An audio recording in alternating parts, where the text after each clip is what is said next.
Hello, everybody, and welcome to episode 11 of season 3 of A Conversation with Cometan. I'm very excited today to be giving you a brand new lecture. This time we're kind of moving away from some of the kind of space-related lectures, Astronism related lectures.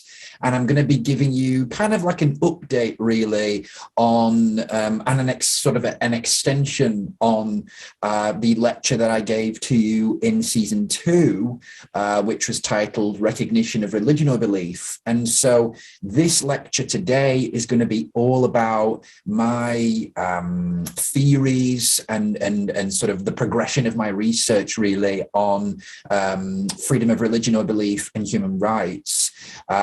I'm just coming to the end of my first year as a doctoral researcher, and next year I'm really looking forward to start doing my interviews with some really interesting individuals in the field of human rights, and also people on the ground who've actually experienced a lot of the things that I'm researching.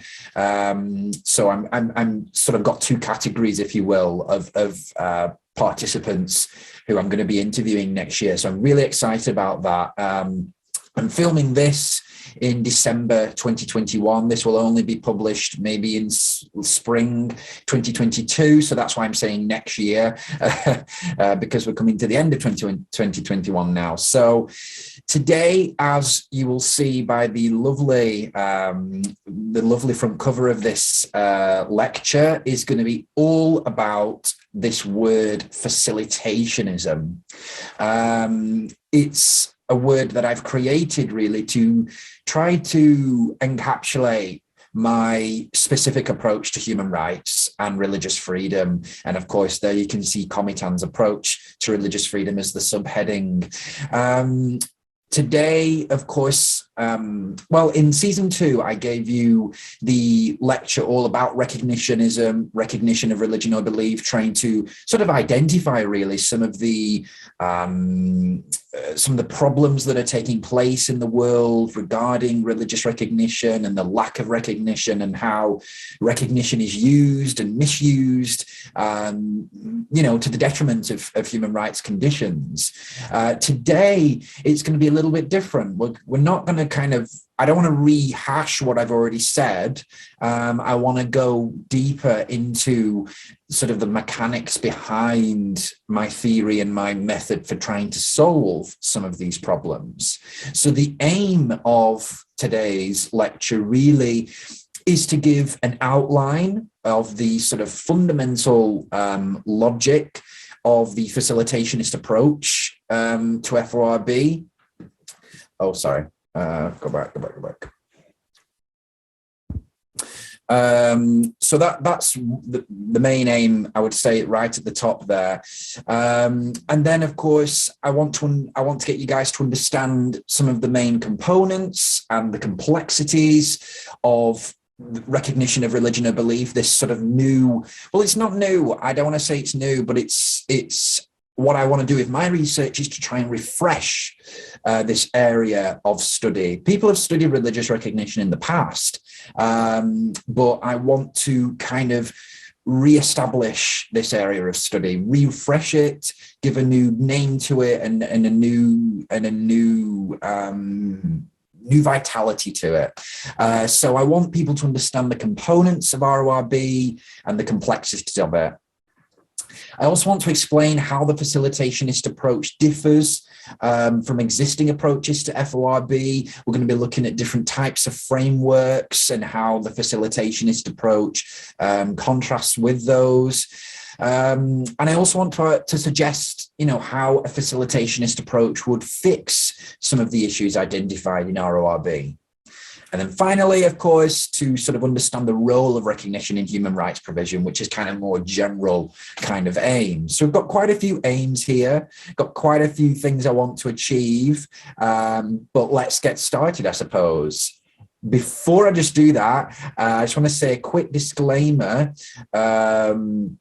for this lecture. The contents of this presentation, this lecture, is produced as part of and under the auspices of the Religious Recognition Project. This is something that I've established back in October of this year, 2021, and this is something that really will go beyond the thesis that I'm writing currently.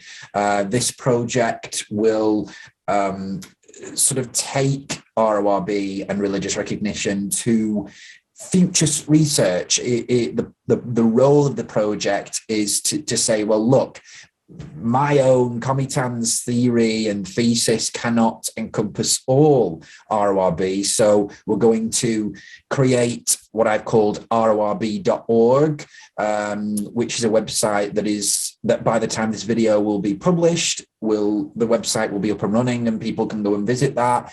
And that is the official website of the Religious Recognition Project. Basically, the Religious Recognition Project is going to take the research that I've done in my thesis and is going to take it into the future, essentially, and sort of preserve that, continue it beyond what my thesis itself can do. So some of the contents that you will see in this lecture, you will eventually find in my actual thesis itself when it's published and completed, hopefully in 2023, maybe early 2024, depending on, whether my schedule goes as planned. So that's just a little disclaimer there, just to say that, some of this content I'm giving to you earlier, and some of it you will see again if you read my thesis in a year or so's time. So section 1, what I wanted to really focus on with this section was just to kind of clarify really this concept of recognition rights. With the development of recognition of religion or belief as a branch of freedom of religion or belief and a branch of human rights, therefore, what has emerged is kind of a new set of rights, really, that I call recognition rights. And these are whenever recognition is sort of identified really as a central theme within human rights. So this is human rights that focus on the role of recognition and the importance of this to general human rights. So as part of that, I want to try to kind of look at the history really of facilitationism so far, to try and explain why these recognition rights are valid and do exist. So facilitationism emerged from the recognitionist approach, from the recognitionist perspective. So when I began my research on human rights, I really wanted it to be from a recognitocentric approach, a bit of a tongue twister there.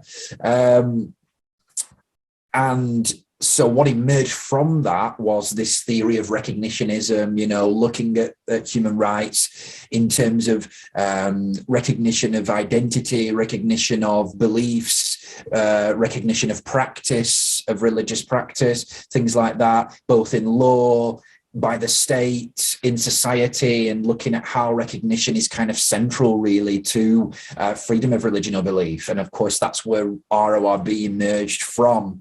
And so from that's where facilitationism has emerged from. Okay, so, and really what facilitationism attempts to do is to realize the set of standards that emerged and were set out by recognitionism as part of the banner of sustainable recognition. Okay, so when I started my theory and research into freedom of religion or belief, a set of standards began to emerge for what good recognition is or sustainable recognition is, okay?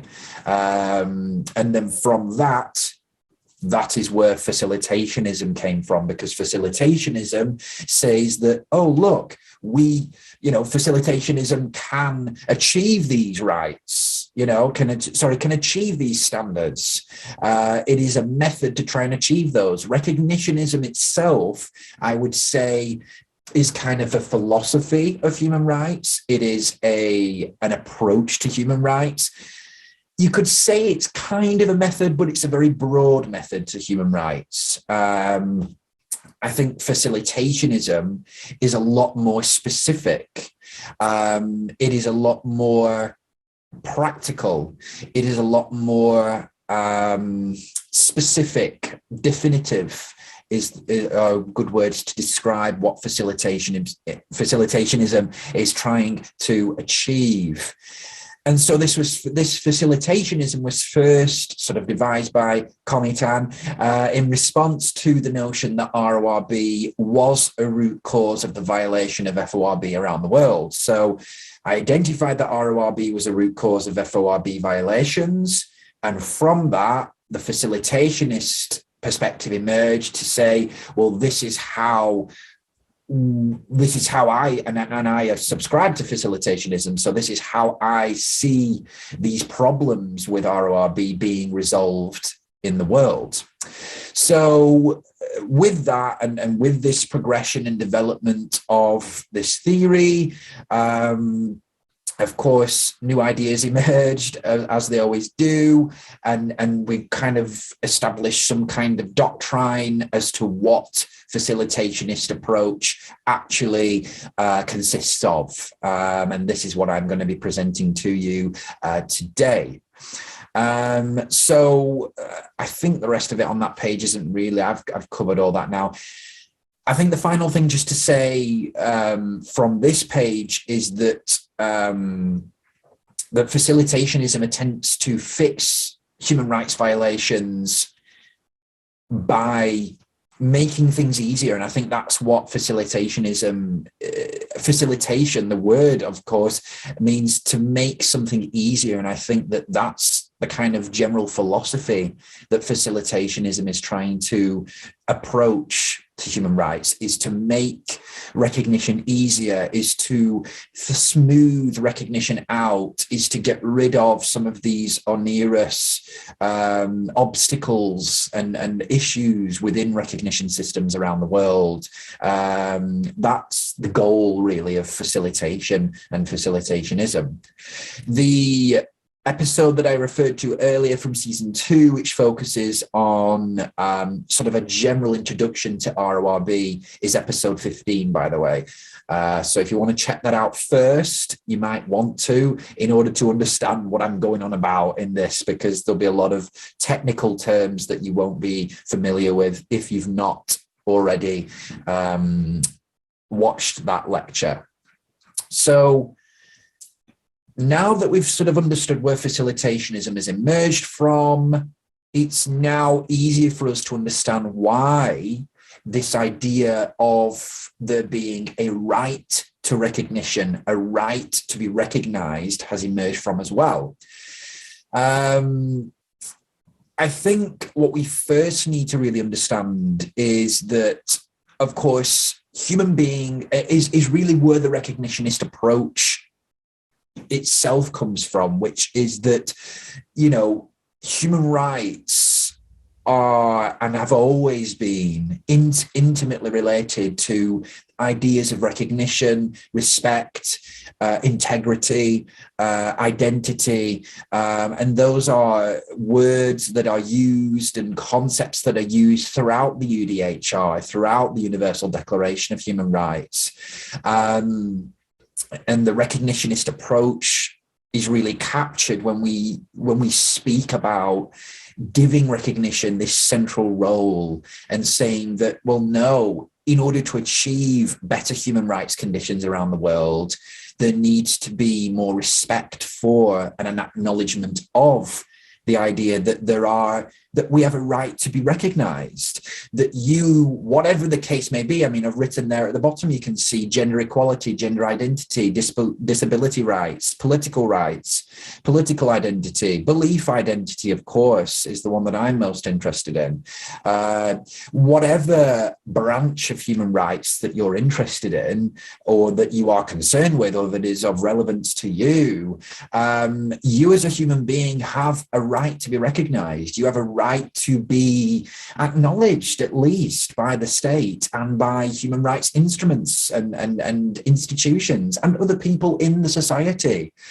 I think, and this is where the whole topic of RORB has emerged from, is that in the world right now, there is such a lack of recognition, and a lot of other authors in this area, scholars, have spoken about this, that recognition is so scarce, really, in the world, and that so many people, in whatever vein of human rights you're talking about, lack recognition, whether that be from the state or from fellow members or fellow citizens. So I want to push, really, this idea of recognition rights, and I want to push the idea that human rights are contingent on more attention being given to the right to be recognized. If you are, for example, a part of the LGBT plus community in a country like Iran, for example, which has a deplorable human rights record regarding individuals of that community, certainly the UDHR and the spirit of the UDHR, when it's applied, I mean, even if it's applied literally, you could still say that there is recognition rights, but let's just say applied broadly, there is certainly protection for people of the right to be recognized for their, gender identity, for example, or their belief identity. You could believe that homosexuality is immoral, or that it is moral, and you have the right to be recognized for that, to say that, okay, you exist, you're there, that's great, you believe what you want to believe, just as long as you don't hurt anyone else or spread hatred. That's not the world we want to live in, is it? One where people are spreading hatred against each other. I think a lot of where that hatred is coming from is a lack of recognition, and it for others by the state, but also for others in the society. If we think about people's mentality in some of these countries, they have the mentality of anyone who is different doesn't deserve, that type of recognition in the society, doesn't deserve dignity.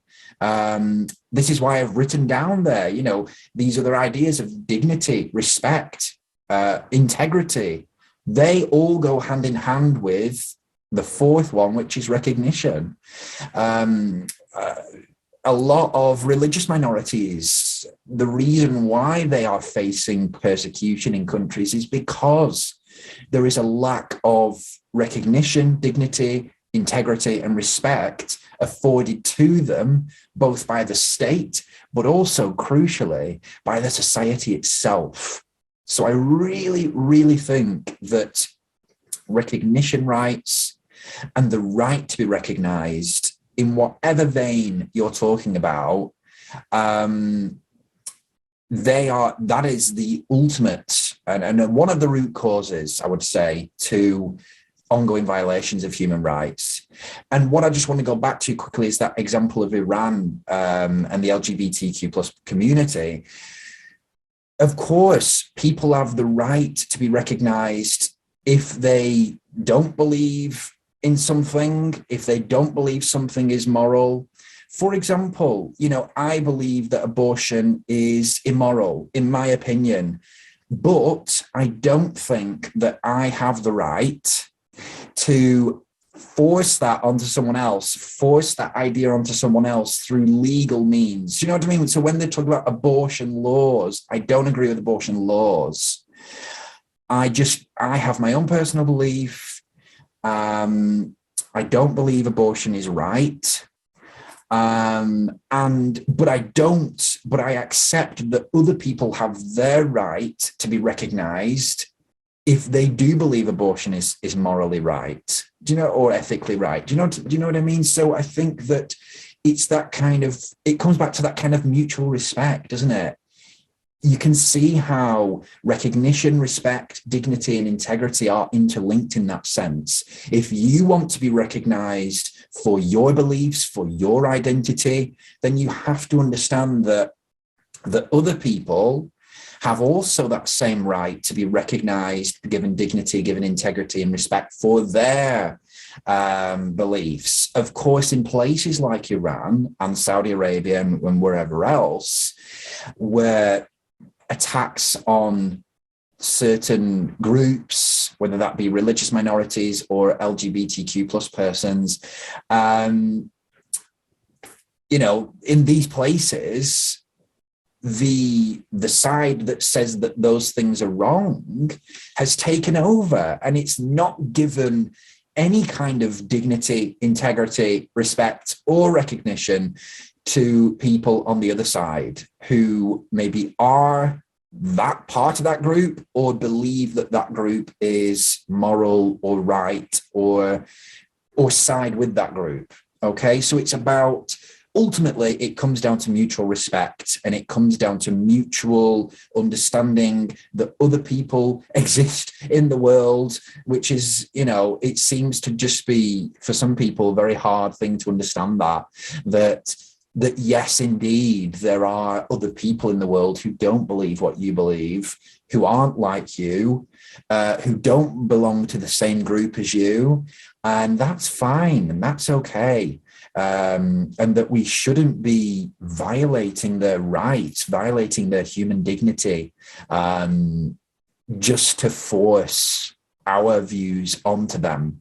Okay, so I think I said so much there that I think with recognition rights, I've kind of opened up a can of worms, really, in many ways, because there's so much within recognition rights. And I'm going to speak a little bit about the future of RORB later in this lecture, and to try and sort of and say, well, the point of the recognitionist the recognition project, the religious recognition project, is to continue on with this research in the future. My thesis won't be able to cover all of recognition rights. I mean, I mention it, I speak about it a little bit, I want to kind of introduce it, but it just doesn't have the capacity to explore it to the depth that it requires. So that's why I've created the Religious Recognition Project, to continue on and hopefully fund and support research on RORB and all its different aspects in the future. So now that we've covered sort of recognition rights and the idea that, the right to recognition does exist, we can now move on to what I call sustainable recognition. This is something that I've spoke about throughout my thesis, and you'll see that when you read it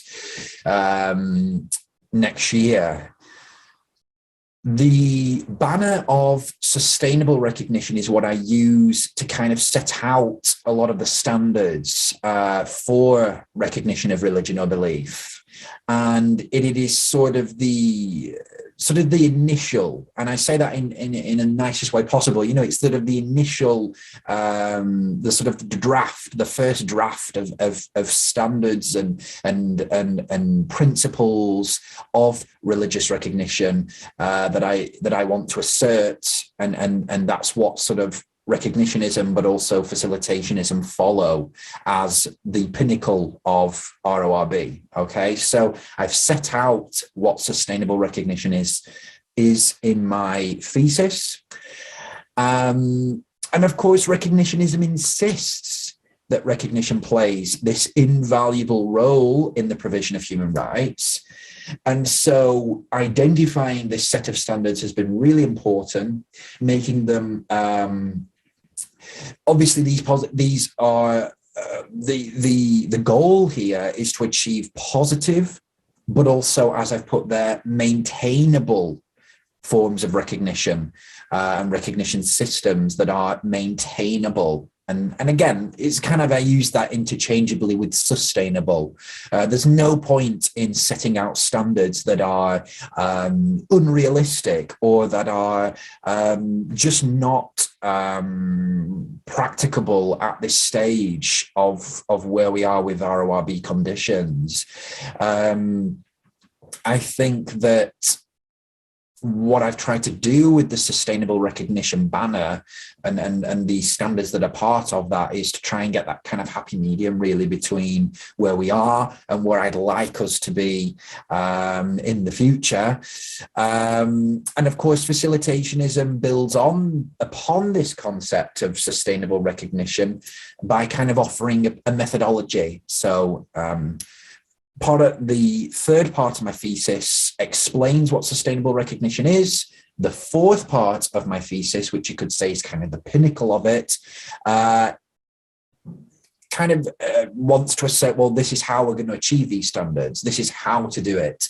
And facilitationism is my approach, my presentation of how we're going to do that. Okay. And of course, I go in much more detail in the actual thesis, but this is just sort of a general overview of what sustainable recognition is. Some of the standards that I set out are things like establishing a recognition agency, which is certainly a doctrine of facilitationism.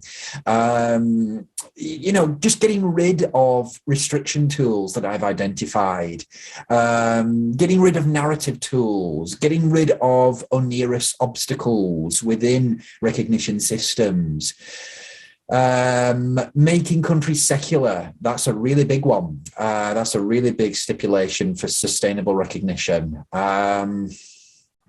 A lot of others, and they are sort of social, legal, existential, kind of ideological, somewhat political, administrative in many ways as well, especially when we're talking in depth about registration procedures and recognition processes.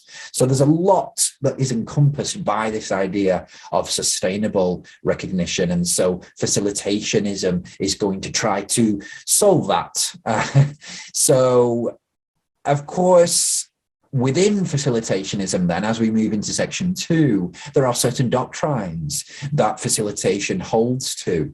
And of course, these sort of identify and signify what the facilitationist approach consists of. So RORB, of course, constitutes a significant part of the reasons why violations of FORB are still ongoing and in many parts of the world on the rise. So we've said that. That's the fundamental recognitionist doctrine, isn't it? A definitive doctrine of facilitationism, as I just mentioned previously, is that of a recognition agency. Now, I see that really in order for, and I should have actually mentioned this on the previous slide, sustainable recognition is sort of a set of ideals, okay? It's a set of principles and ideals. When we look at the SRR, which is the spectrum of religious recognition, which I've devised in order to categorize different countries according to their RORB conditions, the dynamic category at the top, which is the best category, the pinnacle of RORB,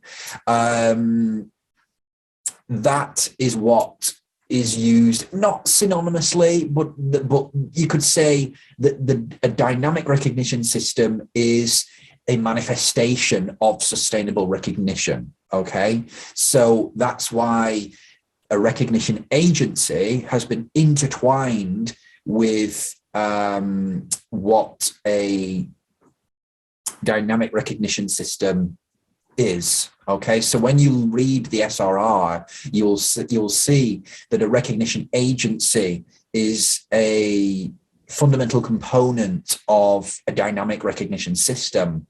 So that shows there why I obviously that's in a facilitationist doctrine being intertwined with what a dynamic recognition system is. Okay, so that's why facilitationism is seen as the main methodology here. So I think that recognition agencies need to be established in each country. The way that they are managed and the way that they are regulated and established, we're going to look at in the next section, and in the myriad of ways, and how they sort of achieve their goals as well. There's a huge amount of variables there.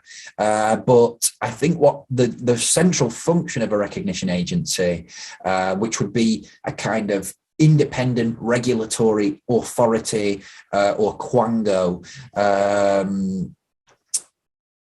the main function of this type of agency would be to, of course, manage a country's national recognition system to ensure that its standards, that its activities meet the standards of sustainable recognition.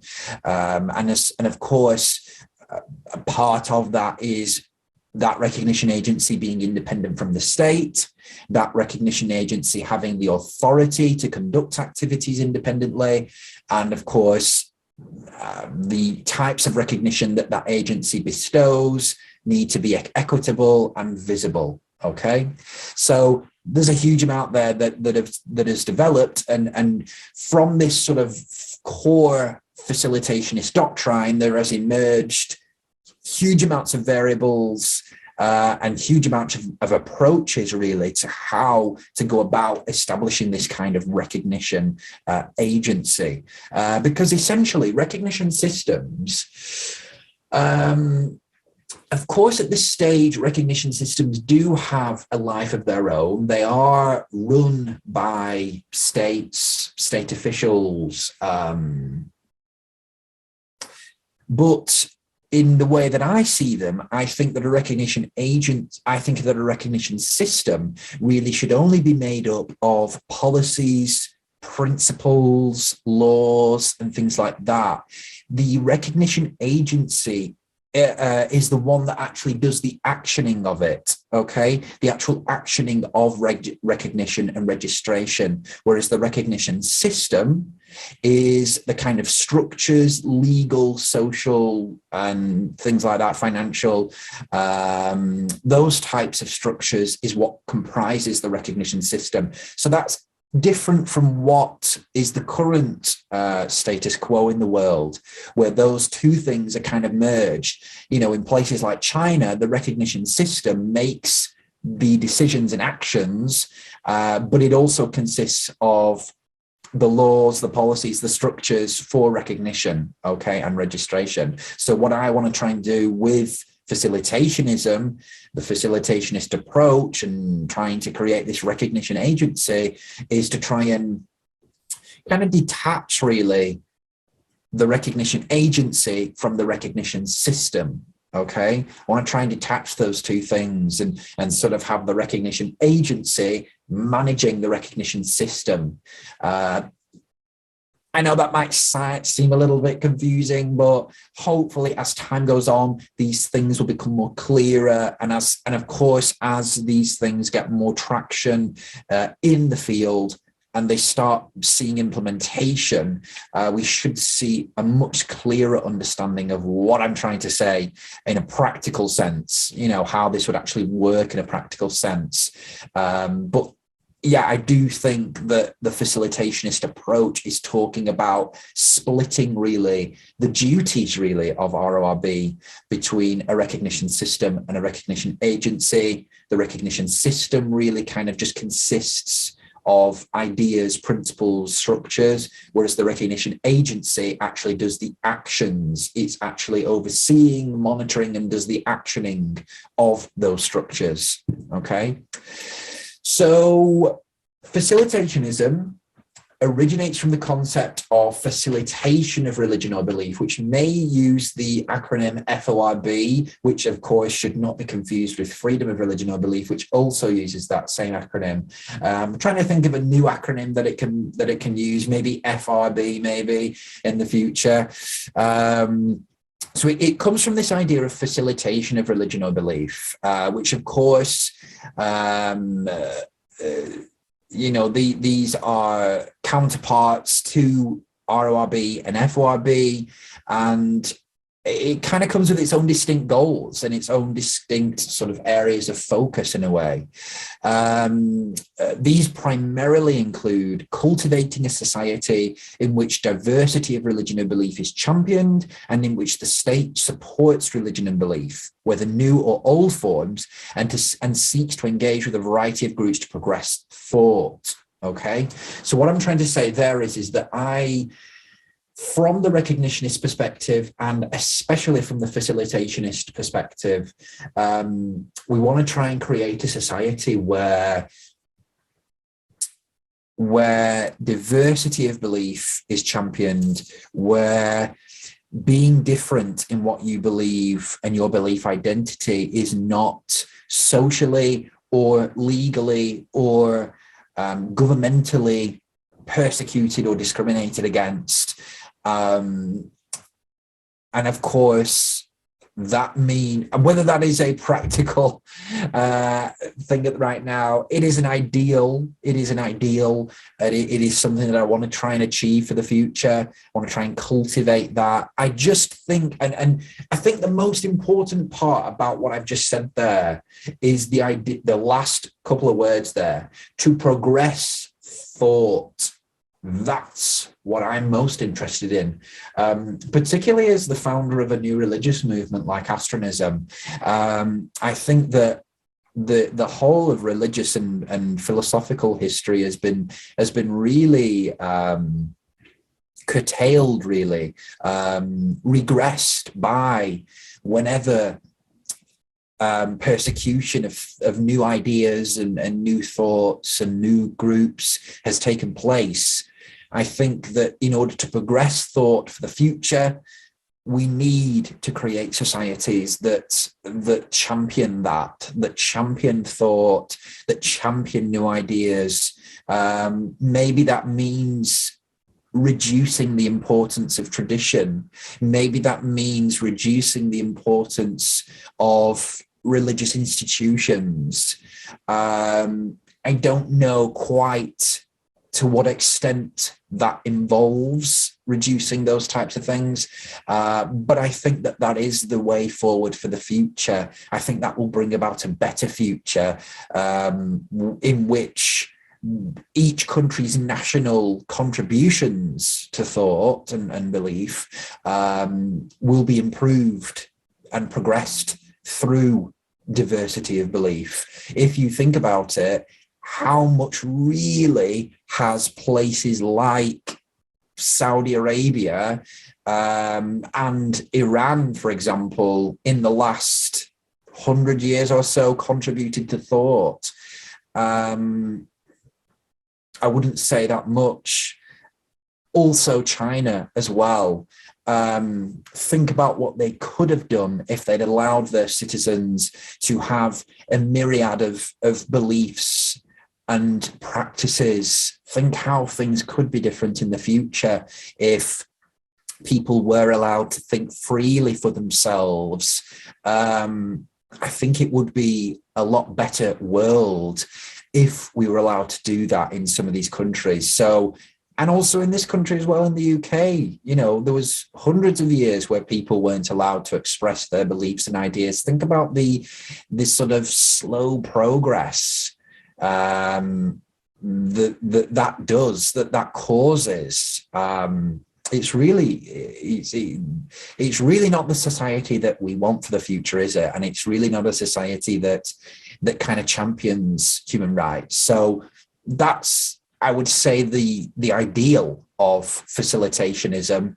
And of course, the concept of facilitation of religion or belief includes the state sort of, and I think this may be in some senses controversial, but include the state kind of making easier religion or belief, facilitating it, supporting it, not advocating for it, not affirming the truth of one belief over another, but definitely supporting religious communities. I think this is something that some secular countries are really struggling with right now, especially in Europe.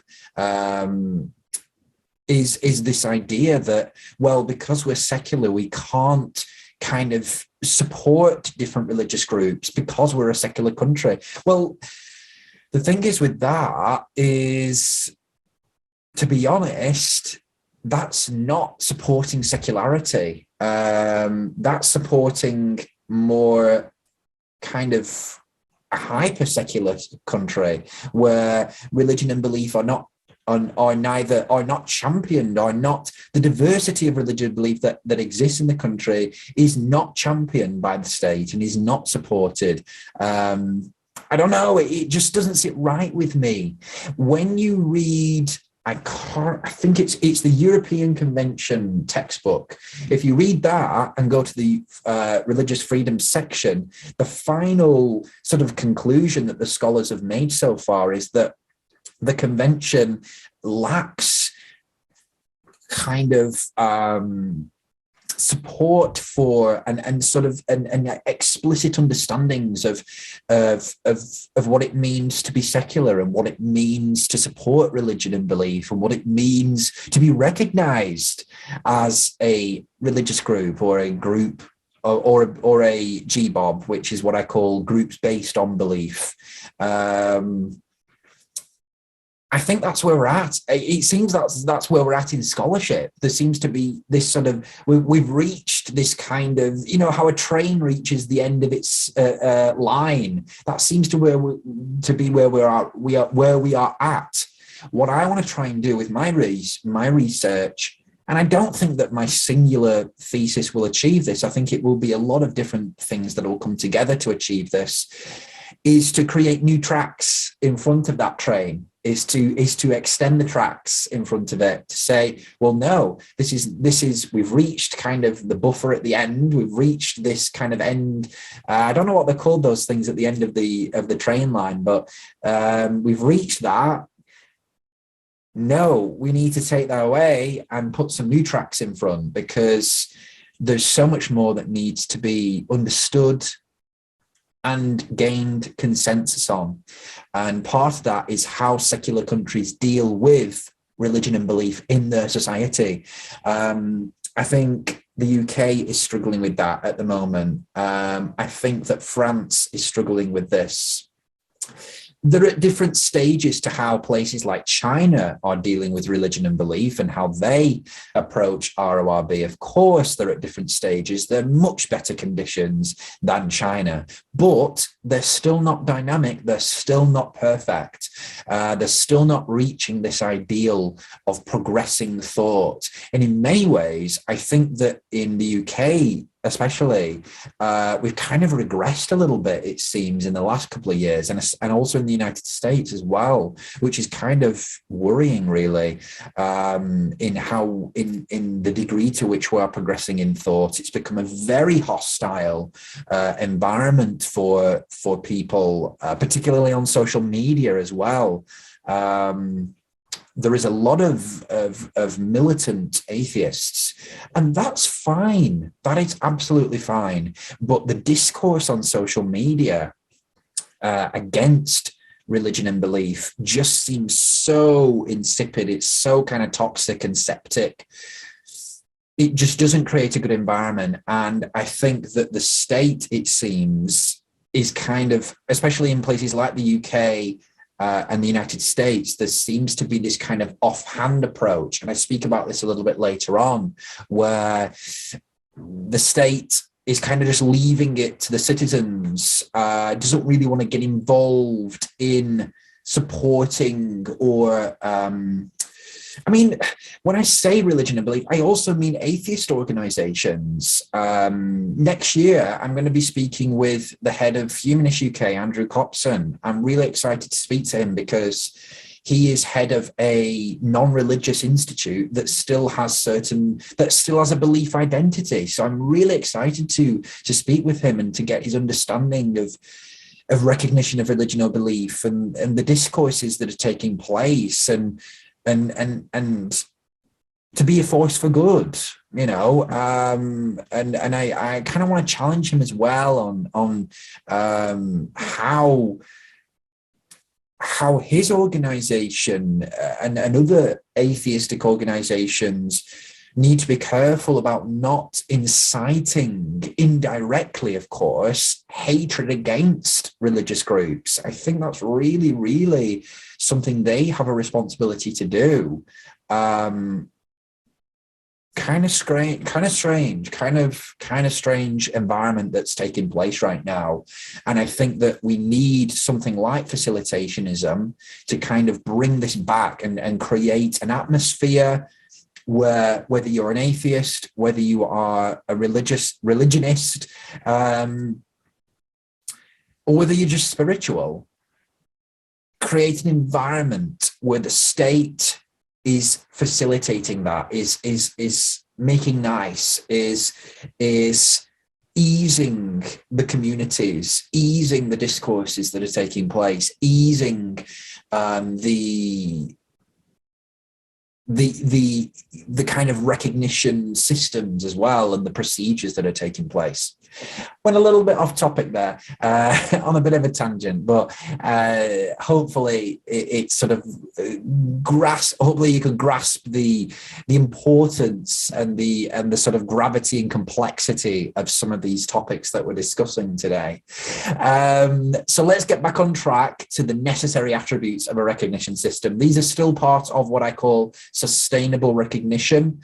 I see these really as being accessible, equitable, and visible. And these are three words that I use throughout my thesis to refer to a sustainable recognition system.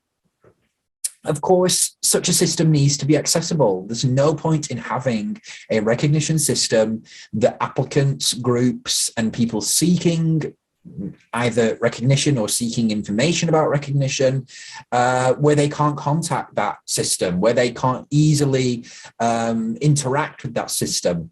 There are a lot of systems around the world that are not accessible, that are not open to new applications for recognition, that are not open to communicating with different religious groups. I found that with trying to get recognition for Astronism. There's a lot of countries where there's just kind of no email, for example, or even no telephone number to where do we go, to get recognition. In a lot of countries, it's very ambiguous, and that's why I've created the ambiguous category. And a lot of countries in the terminal and censorious and restrictive categories are also using this ambiguity to limit the degree to which they give recognition out. Okay, so accessibility is really, really important for a sustainable recognition system. The second one is equitability. Of course, recognition needs to be equitable, and the processes and procedures of registration and recognition need to be equitable. Groups that are applying for recognition need to be treated fairly and equally. That's just a given. This is in order to avoid favoritism of groups, in order to avoid affirmation of groups over another, in order to avoid systems like vertical recognition, which is when countries like Austria, for example, have different levels of recognition. I think Hungary is another one who has that, where, you get a letter saying, well, you've got recognition, but you need to get to the next level of recognition in order to receive these types of benefits, and in order to get to the recognition of some of these more established religions. It's kind of a more hierarchy, if you will, of recognition, which is, again, it just restricts recognition even more. It shouldn't be allowed. So I think equitability really is trying to get rid of those types of systems that are in place.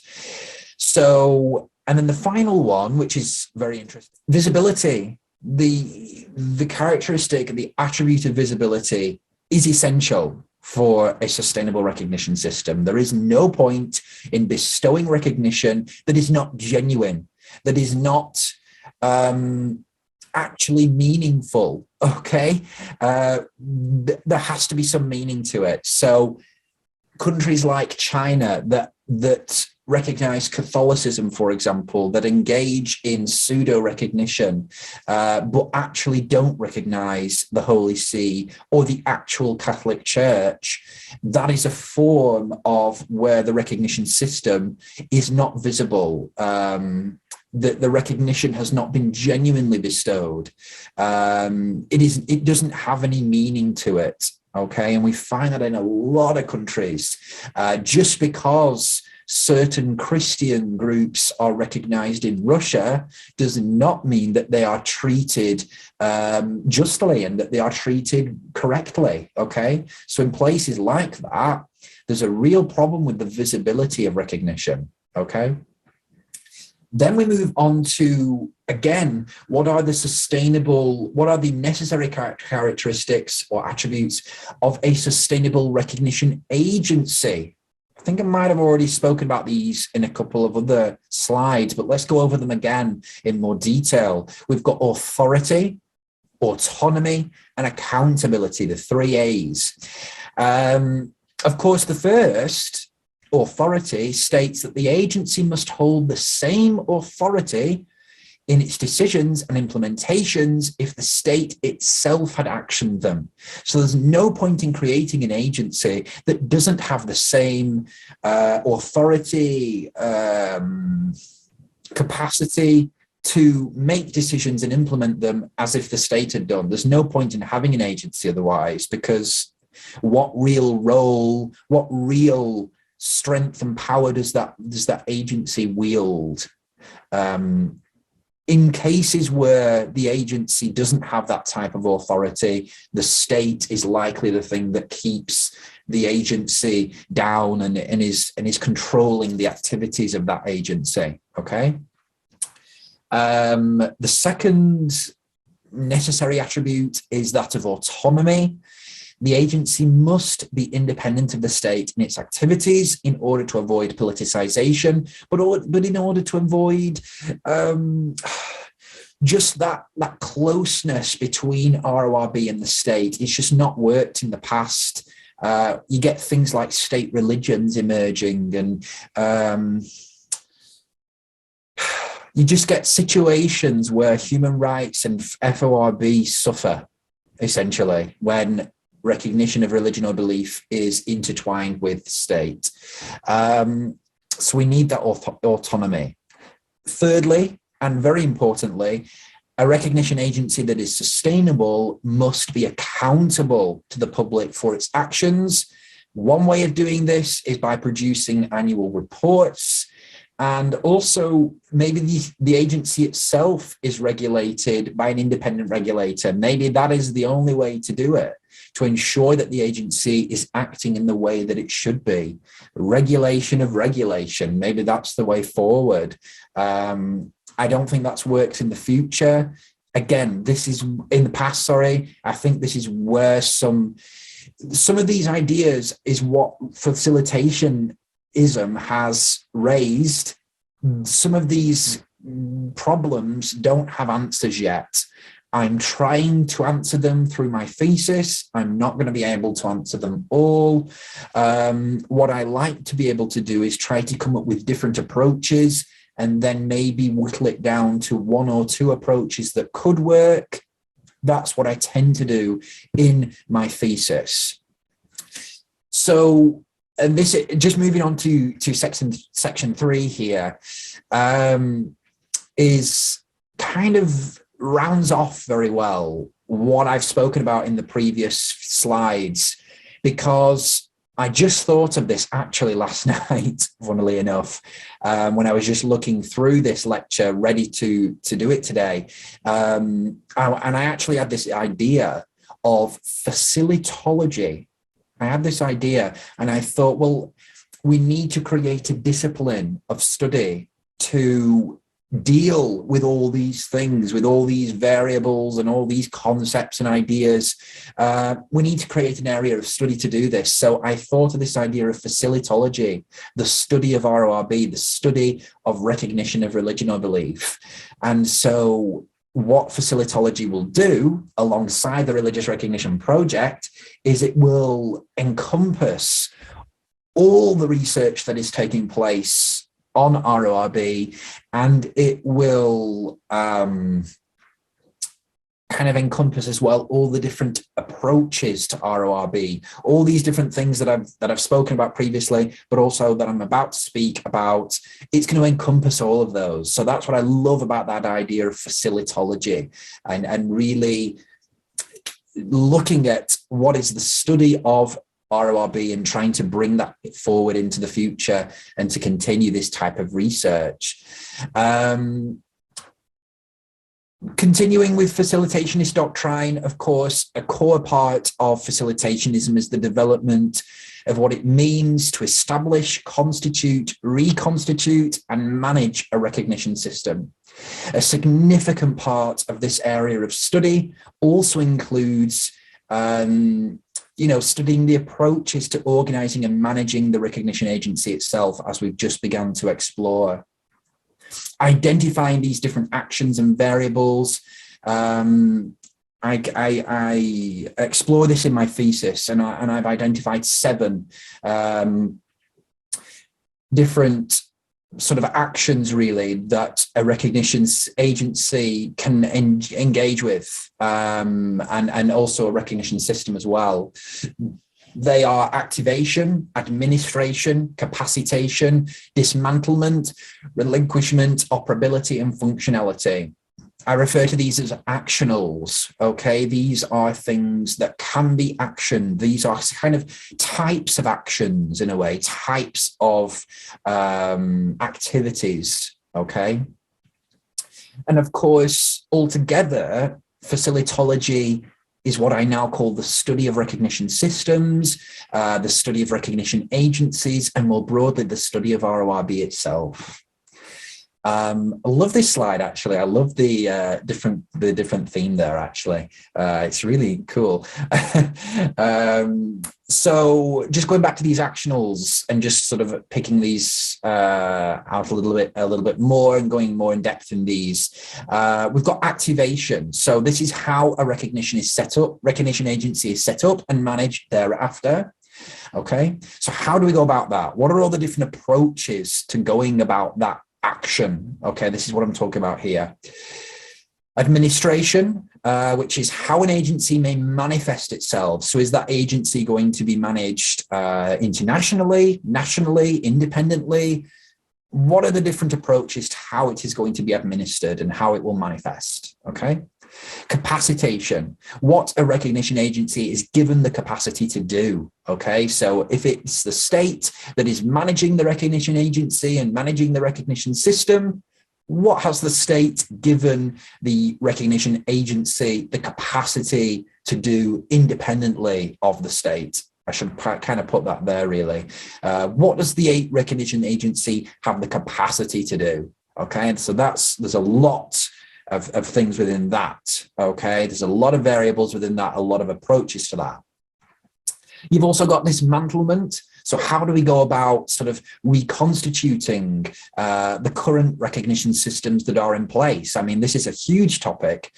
We've got places like China. How would you? So, of course, what I've identified, and this is kind of funny, I had this kind of enlightenment moment where I thought, right, so I've identified that recognition of religion or belief is severely, terminally misused in China, okay? And I want to try and change that. How do we go about dismantling that kind of system, okay? We see places like, or institutions like the United Nations sort of speak about the Uyghur problem that is taking place, the genocide that is taking place of the Uyghur people right now. How are you going to dismantle that system that the Chinese government have set up? Okay, that's what dismantlement is trying to address. these vast systems, complex systems, and filled with restriction tools, legal tools, narrative tools, all these things that I've identified in my research. How are you going to go about dismantling that? How are you going to do that? That's what dismantlement is. That's the whole action of what dismantlement is trying to encompasses. Okay, this cannot be, and I'm going to try and do as much as I can in my thesis, but this cannot be addressed to the degree that it needs to be in one thesis. This is why I keep reiterating facilitology, religious recognition project. This is just the beginning, trying to get more scholarship on how we actually do that. Much of the scholarship that has taken place so far, even though I love it and I love the people and I'm in contact with them all the time, these great scholars who've been able to identify in great detail how countries go about restricting religious activity. How do we stop that though? And that's the other side of the coin, isn't it? First side of the coin is identifying what is going on. The other side of the coin is identifying how do we go about changing that. Okay, that's a whole new ball game. That's a whole different ball game. I'm not saying that other people haven't thought about this. I'm just saying that this is my approach. This is my framework. These are my terms that I use and in my research as to how we can go about this and using my framework and how, the facilitationist approach supports that. Okay. So keep going. So we've got relinquishment. So we've got dismantlement, then we've got relinquishment. So relinquishment is how a state might relinquish or give up its control of the recognition agency once it has established it. This is a huge topic, something that I, again, have struggled with this year in my first year, trying to understand, well, if, we want this recognition agency to be established, how are we going to make sure that the state is no longer involved once it has established it? How are we going to do that? How are we going to ensure that that takes place? That is all part of relinquishment, okay? Operability is the activities that an agency is able to conduct. This is a little bit different from capacitation. I think the operability is more specific to certain actions and certain activities, where the capacitation is more general, I would say. And then we've got functionality, which is how a recognition agency goes about achieving its goals, how it goes about engaging with these operations, engaging with these activities, how it goes about that, how it approaches. That is what comes under functionality. Okay.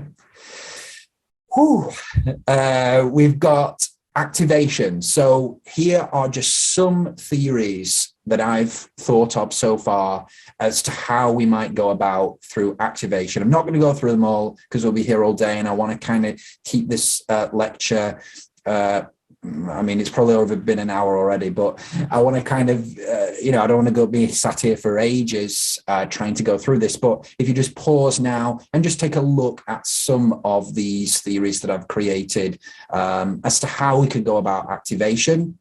The same for administration here. I've got 3 different manifestations of a recognition agency. So pause the screen now to take a look at those.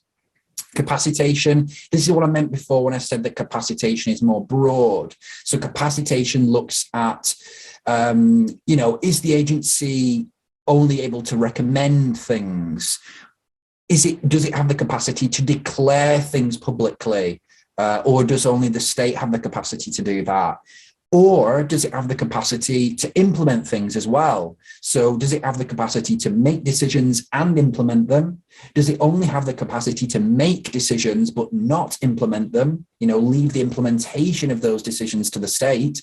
Or, of course, as the recommendatory type suggests, does it only have the capacity to recommend actions, whereas the state retains both its capacity to declare and implement those actions and policies, okay?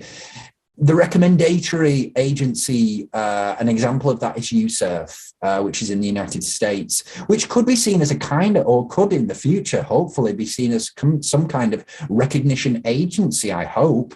Whether we'll ever get to that, I don't know, but I certainly think that that is possible.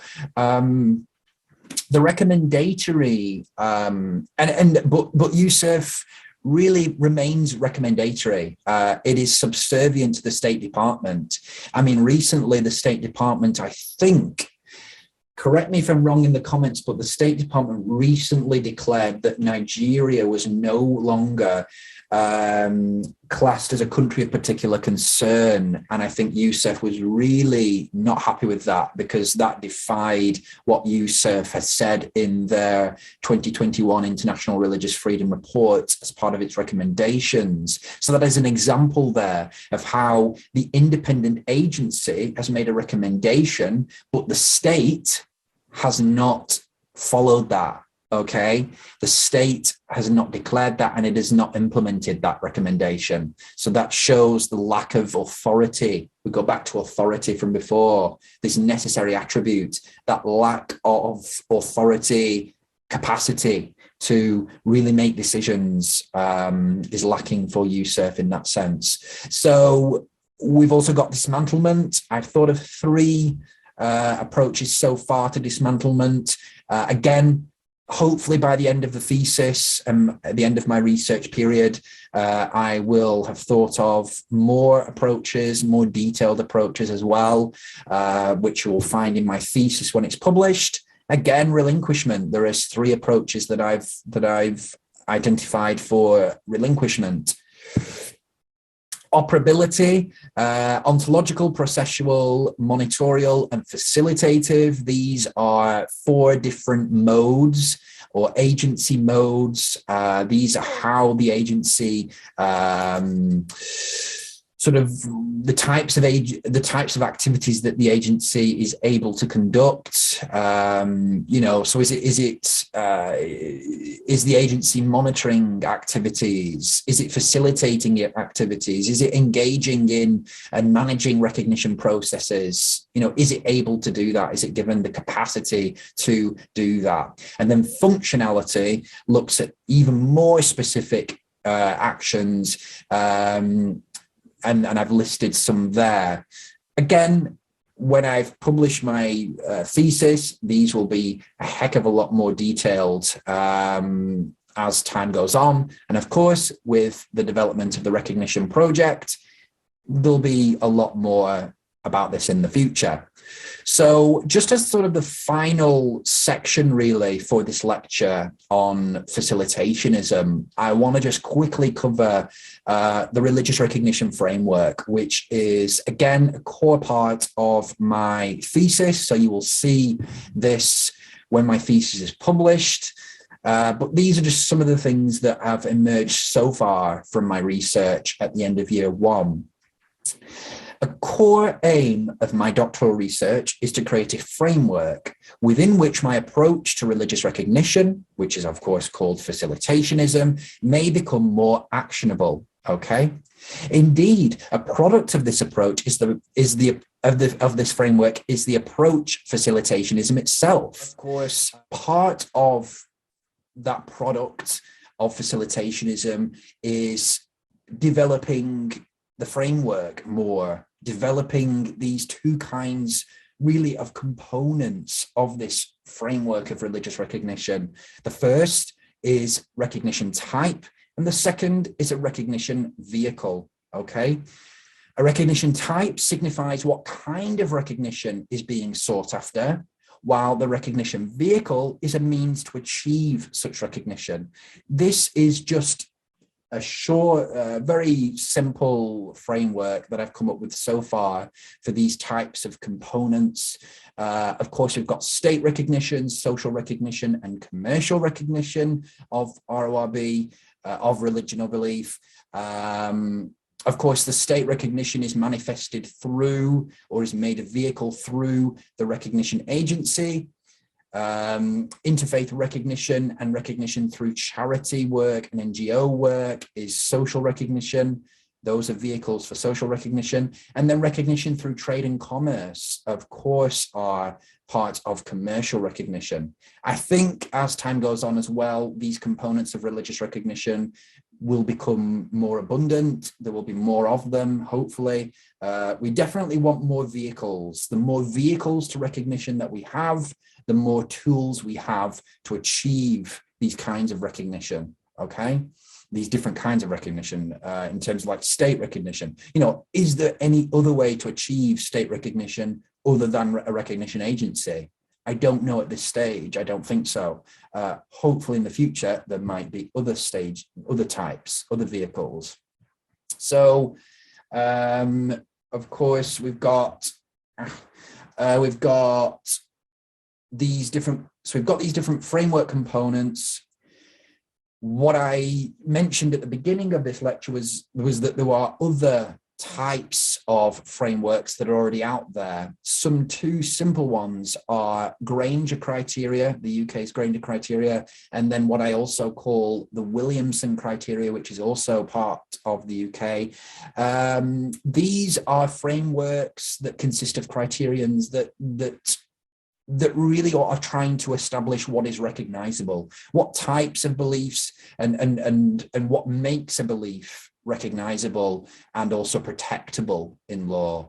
And of course, my framework, which is the framework of religious recognition, of course, takes on the recognitive-centric approach, tries to focus on gaining recognition, focusing on recognition in law, focusing on making recognition and registration procedures as easy as possible for religious groups.